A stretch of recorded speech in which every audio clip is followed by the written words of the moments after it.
ఆర్జీకర్ వైద్య కళాశాలలో హత్యాచారం జరిగిన కేసు తమ చేతికి వచ్చేసరికి క్రైమ్ సీన్ మొత్తాన్ని మార్చేశారని సీబీఐ సుప్రీంకోర్టుకు తెలిపింది. ఫలితంగా దర్యాప్తు సవాల్గా మారిందని సుప్రీంకోర్టుకు సమర్పించిన స్టేటస్ రిపోర్టులో పేర్కొంది. ఈ సందర్భంగా కోల్కతా పోలీసుల తీరుపై సుప్రీంకోర్టు తీవ్ర ఆగ్రహం వ్యక్తం చేసింది. కేసు నమోదులో లోపాలపై ప్రశ్నల వర్షం కురిపించింది. ఈ కేసులో ఎఫ్ఐఆర్ నమోదుకు 14 గంటల ఆలస్యం ఎందుకయిందని పశ్చిమ బెంగాల్ సర్కార్ను సుప్రీంకోర్టు ప్రశ్నించింది.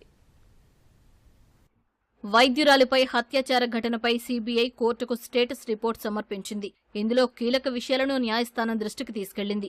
తాము వెళ్లేసరికి క్రైమ్ సీన్ మొత్తాన్ని మార్చేశారని సీబీఐ ఆరోపించింది.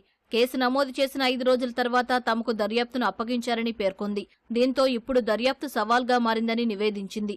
బాధితురాలి దహన సంస్కారాలు పూర్తి చేసిన తర్వాత అర్ధరాత్రి సమయంలో ఎఫ్ఐఆర్ నమోదు చేయడం దిగ్భ్రాంతికరమని తెలిపింది. తొలుత ఆత్మహత్య అని కుటుంబ సభ్యులకు సమాచారమిచ్చి కేసును తప్పుదోవ పట్టించే ప్రయత్నం చేశారని